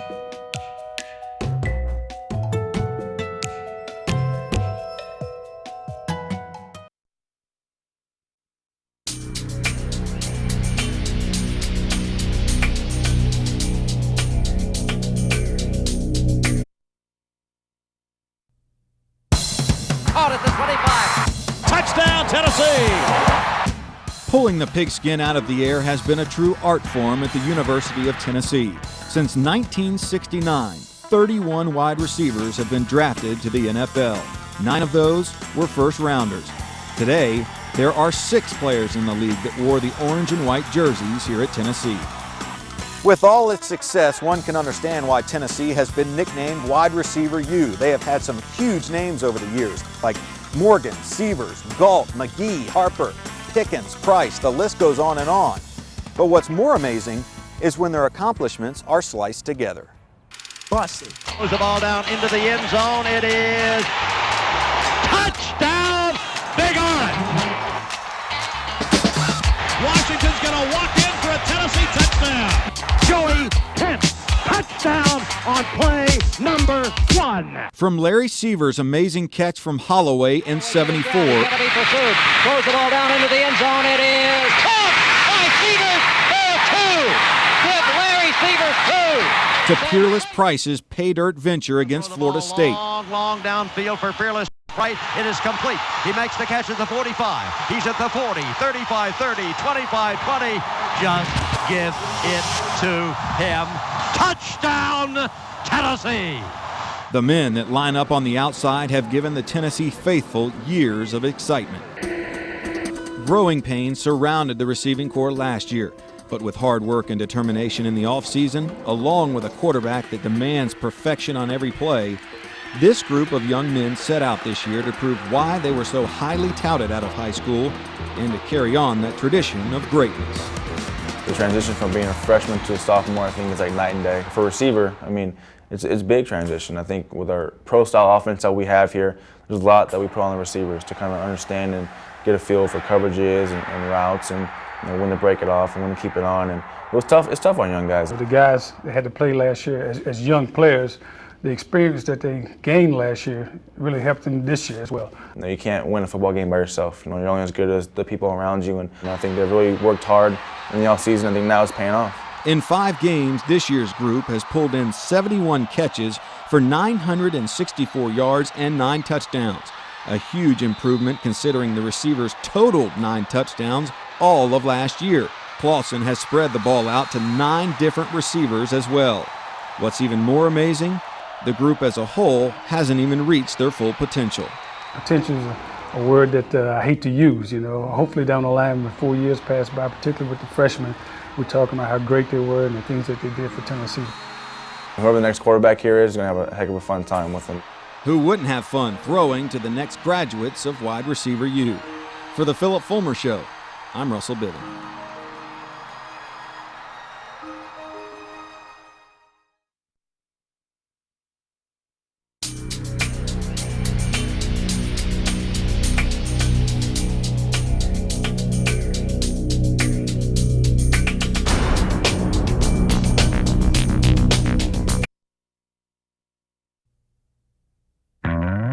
Colquitt back into punt.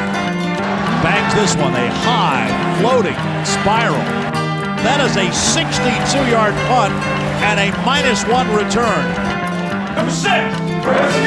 Here's where the breaks are made. Dustin, how nice is it to be a punter at a program that puts such an emphasis on the kicking game and field position? Well, it's great just because every day we work on that as being one of the most important things at practice and in games. And when you have a coach that and a tradition of a school that has done it back since General Nealon was here, you know, it's been that important for that long, and it's only getting more and more important. Every year we seem to work on it more and more, whether it's just kickoff game, punt game, or our return games. You know, special teams has always been a real big deal here at Tennessee. Is every member of the Colquitt family a punter? Pretty much so far, except for my mom. What's the deal there? Is it in the genes? Apparently so far. It's started out with my dad, and then he started working with, I think it's just influence with, you know, my dad starting it, and then with my first cousin, and then they started working with us once we started, you know, getting of age and wanting to, you know, play in high school, and then my brother's having really good years at Beard, and now he's here. And so I just think it's the influence that our, you know, older siblings and, you know, family members have had on us. Did you grow up a Tennessee fan? Most definitely. That's the only thing that was ever allowed in the house, orange and white. So growing up, me and my brother, mom and dad, we were always watching the games, going to the games and stuff like that. And so it's definitely been a big influence on my life, especially coming here. And obviously family playing here, but was there any doubt as to where you'd go? Not for a moment. Just looking at all the background with my dad playing here, my first cousin playing here, I think it would have been a bad decision if I would have gone elsewhere. Talk a little bit about your experience here at Tennessee. Has it been a good one for you? The best experience I could have, I think, possible. I'm playing for one of the winningest coaches ever in college football. I'm in my hometown with hometown crowd. Get to see everybody week from, you know, middle school, high school, everything. Everybody's kind of checking up on you, and you're doing the same, making sure everybody's, you know, good from high school. And also just all the people that I've met since I've been here. Just you have so many people going every year to the NFL draft and getting to play with big time players, and I just feel fortunate just because I didn't get a whole lot of high school football experience in high school, and just coming here and just being able to play all these athletes coming from all over the country is really just a special thing. So really the coaches here almost, not from scratch, but took you and made you into the punter you are today, or helped make you into that punter. Completely. I mean, they worked together with my dad and Jimmy and just Melvin Dunn, just a couple other kicking coaches that have really influenced just on my kicking, because I had really bad form, no flexibility, and they've completely changed my whole, my physically, mentally, just everything, praying, spiritually, everything that they've put a package together for me so I can be a little bit more consistent. What gives you your thrill when you are punting and try to get it inside the 10 or the 5? Is it like throwing darts for you? Just with all the practice on the practice field that we put in, it's just kind of a reflection of how much time you put in. You're going to get those kicks that kick back or go out of bounds as long as you're practicing, working hard, and you have those coverage teams getting down there and getting after the ball.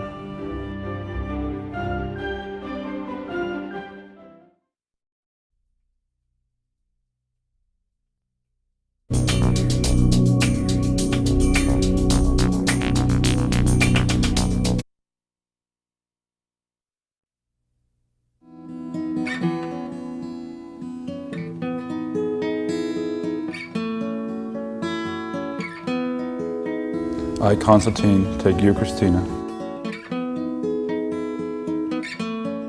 Where did you guys meet? We met in Tallahassee, Florida in high school, at the high school that we were both going to. And how did you make it to Tennessee? Just had 1 year of high school football, played, got recognized after I think my 3rd game or something. Several schools started recruiting me, and Coach Fulmer called, and from there we just made a decision at the end. So, how much did you know about American football after just 1 year? Well, again, I played a little bit in Germany, and I got better after years. Football got better, kind of took off in Germany, it got a little popular. We got some American players, American coaches, and I knew a little bit, and then I played 1 year of high school football, and got a little better. They're hitting the backfield and dropped Constantine Richmond. What sold you on Tennessee? It was tough, it really was, because a lot of people wanted me to go to Florida State. So it was just, really, Coach Fulmer did a great job recruiting me, and the atmosphere was great when I went to the Florida game when they beat them in overtime there in '98. I mean, the atmosphere was unbelievable. I've never seen anything like it. How hard is it to play football and be married and go to school? Well, for us, we have a good situation right now because I'm already almost graduated, and so really all I have to worry about is like a couple of classes and football and her. Just talk about how important faith is with you guys, your marriage and his football. It's really the essence of who we try to be as individuals, but also who we try to be together in our marriage. But God is teaching us a lot, and He's really put people in our lives, great support systems, great friends who really care about us and who pray for us and who we know that will be there no matter what and always encouraging us. So we're really, really blessed in that area to have friends like that. With Constantine's schedule and your schedule, how do you find time to do things, and what do you do? Well, in the evenings, we usually will come home and eat dinner and maybe watch a few programs on television. His source of stress relief is his computer games or Xbox. And so I kind of let him do his thing. I'll clean up, or I'll play the guitar. I'll do my own thing. Is she any good at the guitar? She's awesome.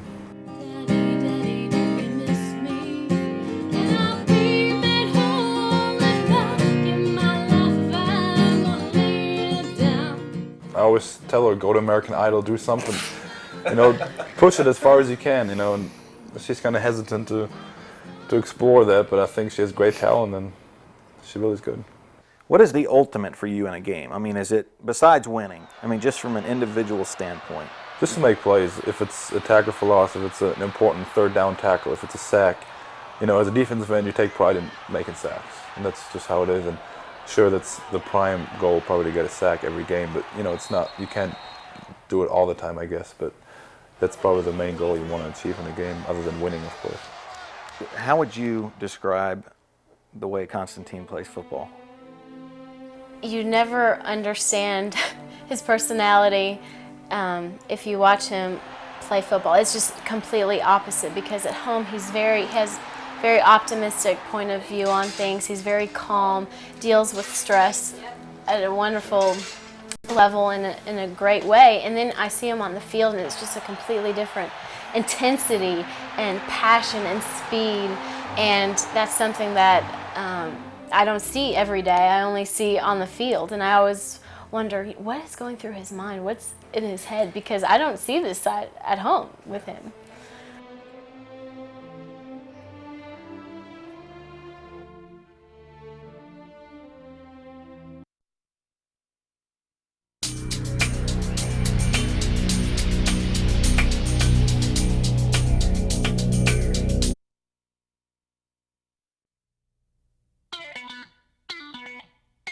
For the cutback. Jones down the right sideline. Mark Jones to the 10, to the 5. Touchdown, Tennessee. Get Mark Jones on the football field. He makes things happen. Mark Jones does something to give you a chance to win every week. Mark Jones, wide receiver. Mark Jones, punt returner. And also defensive back. Last spring, the Tennessee coaching staff decided to give Mark Jones an opportunity to play wide receiver, a position he played in high school. By doing so, the team had yet another weapon. Play. Clausen hands off, now fakes to Jabari Davis, fires long down the left sideline. The pass is going to be, who's got it? It's taken away, down the left sideline to the 20. Mark Jones to the 5, to the checkerboards. Touchdown, Tennessee. He's definitely a playmaker. He makes plays. You look at, whether it be special teams or making a big catch or just knocking the ball down from a defender who tried to intercept the ball. He just has a knack for making plays, and he doesn't care what the situation is, what he has to do. He's going to go make the catch or make the interception, and that's what makes him a great football player. Well, it's good to know that he can go on the field and play any position you ask him to. It's great that he can wear a helmet too, because he has a receding hairline, and that's difficult. I suffer from that myself, and it's hard as far as confidence goes, but I think he's able to overcome that and play exceptionally well on the field. Well, loss of hair or not, Mark Jones is making an impact every single Saturday. He's averaging 53 snaps a game.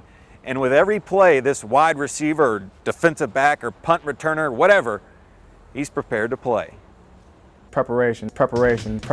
It's tough. I know I have to be physically ready and also mentally ready to take on all three roles, special teams, offense, and defense. And for the most part, I just have to go out there and just be prepared and know my assignments.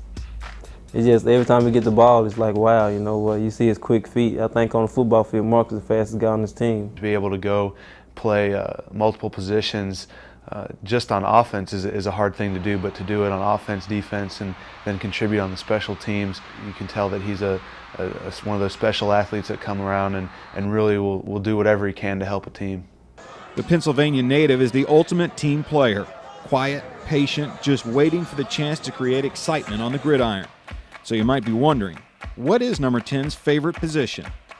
I'd probably say being my first time probably receiver. First time going out there and playing it, and so far I'm enjoying it and having a good time. With his college career coming to a close, Mark is ready to search out his options. Of course, he'll be ready to play any role needed in whatever he does. For the Philip Fulmer Show, I'm Russell Bivens.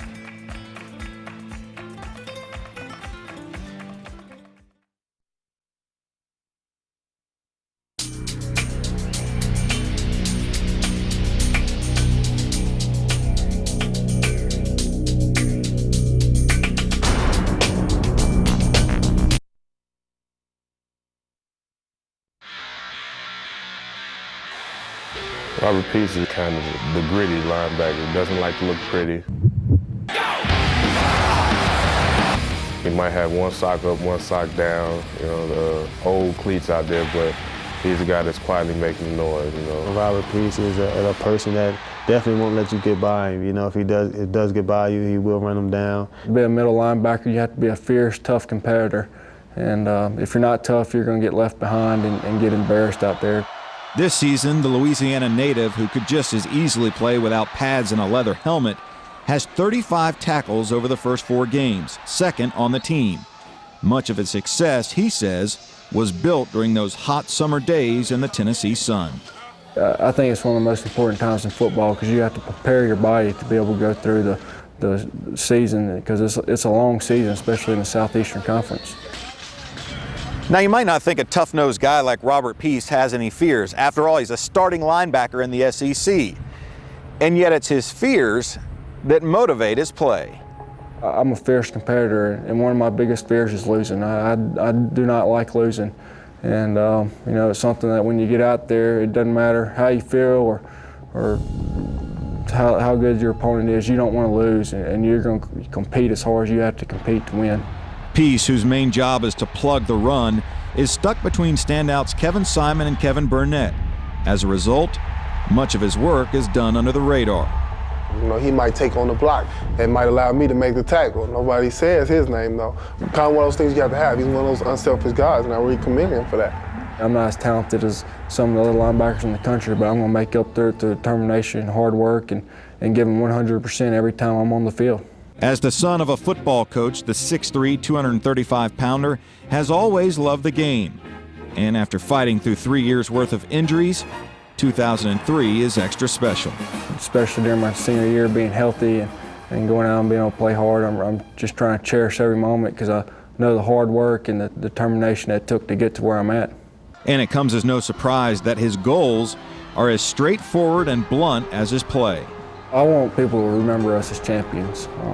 You know, one of the reasons people come to Tennessee is because you're expected to win a championship. You go out there and do all the work to win, and that's what I'm here for, is to win.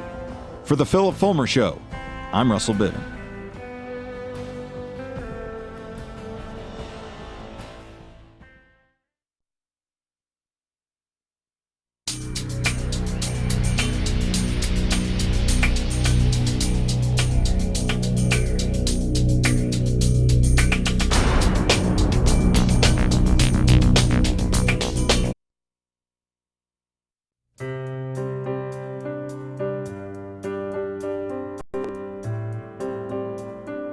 Last year, first game of the season, you get a season-ending injury. Was that the toughest thing that you've had to go through?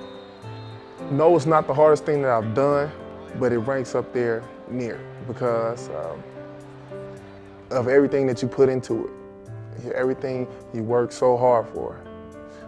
Not putting up there with a life or death experience. My father passed away when I was 5, and I wasn't really old enough to understand, but this was something that I understood, and I was like, wow, you know, I'm actually gonna lose this, at least for this year. And I didn't know how to take it. I wish that I could cry, fall upon my knees. So does that make this season, do you just squeeze everything you can out of this season and every day? I think you have to. You have to, because you never know when it's your last play. You never know. And I think that statement itself means so much to me and so much more to me now than it's ever meant, because, you know, I've not just learned from it on the football field, but in the way of life, you know, not to every time you talk to your mom, tell your mom that you love her, because you might not get another chance. What is something that people out there don't know about Kevin Burnett? I'm probably one of the hardest working people that you ever want to meet. I get up early, work out, do my sit-ups and push-ups, go to the training room, pretty much here all day long from 7 to 11 at night, doing schoolwork, football, schoolwork, so it kind of goes back and forth. Everybody that meets you walks away and has a good word to say about you, whether it's community service, good football player. Usually it's stuff off the field, nice guy, that type of thing. What is it about you that draws people to you? I don't know. I think I get it from my dad. Got along with everybody, and I've been put around people in my life just teach me to get along with everybody. Don't hate, don't be discriminative or and just get along with everybody and be able to adjust and adapt to people's attitude and how they carry themselves. So I feel like, if you smile, I'll smile, and we all smile together. Describe your love for football. Best way I can put it is I left my mom 2,700 miles to play this game. I wasn't gonna leave my mom because, we had just bought a house. She'd been living by herself. I didn't want to leave my mom. But she came to me and told me go because she knew that's what I wanted to do. And, it's shocking, to hear your mom say, go and do something that you really love. I mean, it means so much to me. I mean, that's what I wanted to do. I mean, I have that much love for the game of football. I mean, I don't know if I can describe it, but to put it into words, it's like, you leave your family to play football every Sunday or every Saturday. That's a hard thing to do, especially for a man that takes pride in his family and his friends. And what did that mean to you to see your mom be so unselfish? Because probably she wanted you to stay home, but she knew it was best. What did that say to you? Said a lot, because I know my mom loves me to no end. I'm her only son, and you never have another mom. I'm a mama's boy. So you kind of look at it and say, I'm leaving this woman in a 2-story house that I've been living with for 17 years of my life. How am I gonna do it? And the only thing that lets you leave is her saying, go do what you love.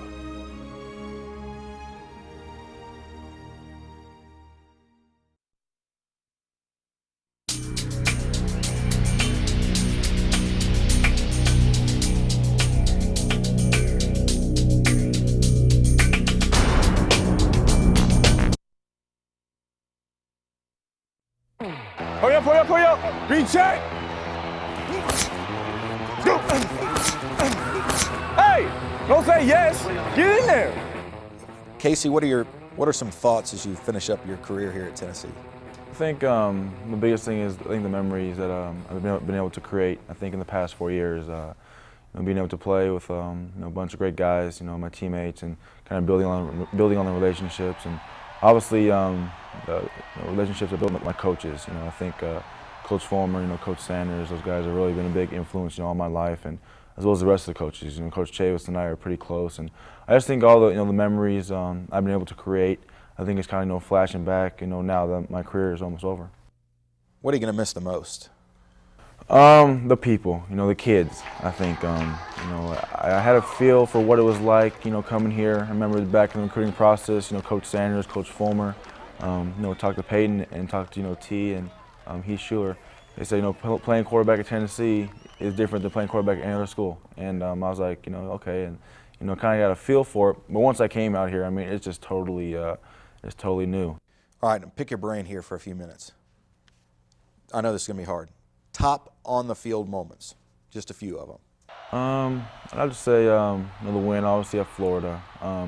To me, I remember going back, during that whole week, everybody was talking about, how a young quarterback can go down there and handle the crowd noise and the environment. And I think especially for the fans, it had been a while since we won down there in Florida. And I have to say, my first start here against Alabama, kind of, waited for an opportunity, and when my opportunity came, I just kind of went out there and just played and had fun, and kind of took it over from there. You took an ad out in the News Sentinel. For those that are watching that live outside of Tennessee, talk about that and why you did it. You basically thank the folks who supported you, but talk about it a little bit. I definitely want to do that to kind of let the people know here at Tennessee, how I felt about them, and with the coaches and the players. Gerald Harrison, who's been with me since day one, and a lot of the medical people and the doctors, the strength coaches, everybody. I kind of want to give back to them and the fans. And my last go around here, obviously was something special, and just kind of want to give back. It's from the heart, and I just want to kind of tell people how I felt about them. Tennessee, obviously, a special place. A lot of good quarterbacks. The ones that you followed, tremendous. Peyton Manning and T. Martin. How was it handling the scrutiny that comes with that? That is part of life. That is part of playing sports. That is part of being a quarterback. at a big-time university. When things go right, you're going to get a lot of glory. When things go wrong, you're going to get the blame, and that's the way it is, and that's what I wanted. I want to go to school where their expectations were as high as they can be, and here at Tennessee, we're expected to go out and win every game. You can't let things affect you. You can't let what people say about you affect you. That's just part of life, part of being a quarterback. I think that the way that you handle that, I think just by going out, doing the best that you can, and just having fun.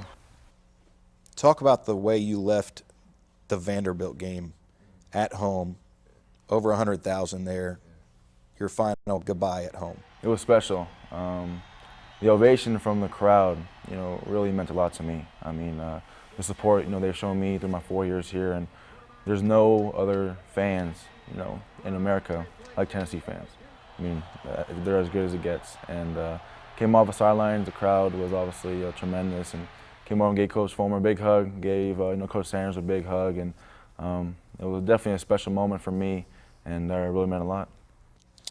You came in as kind of the surfer kid from California. How do you leave? I think I leave as a winner. I think that everywhere I've been since I was in junior high, I've always won. And I knew going through the recruiting process that the reason why I came to Tennessee was to play with the greatest athletes in America, play for championships and play to win games. And I think I've done that.